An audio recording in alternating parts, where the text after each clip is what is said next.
Qu'est-ce qu'un potentiel d'action? J'utilise ici le logiciel NER que vous pouvez télécharger gratuitement à partir du Padlet.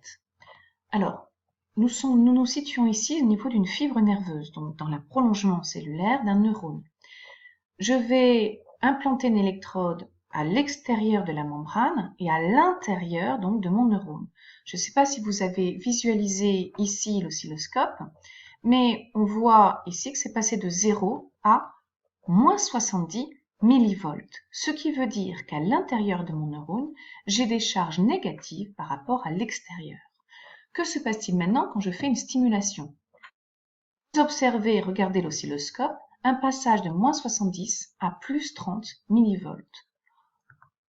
Ici, vous voyez ce qui se passe. Nous avions un potentiel de repos, donc de moins 70 millivolts, qui correspondait à des charges négatives à l'intérieur de mon neurone par rapport à l'extérieur, d'un potentiel de repos, un potentiel d'action, c'est-à-dire d'abord une dépolarisation, les charges négatives se transforment en charges positives à l'intérieur de mon neurone, puis une repolarisation, bien sûr, ça redevient négatif.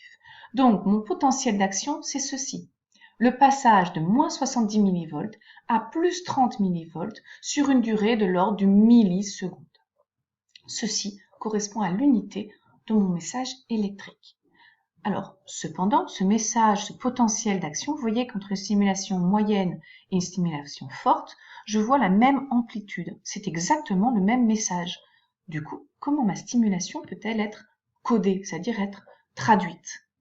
Eh bien, tout simplement, je regarde maintenant au niveau de mon récepteur. Alors ici, c'est un autre récepteur qu'on a eu l'habitude de mon réflexe myotatique. Souvenez-vous, de mon réflexe myotatique, mon récepteur, c'est mon fuseau neuromusculaire.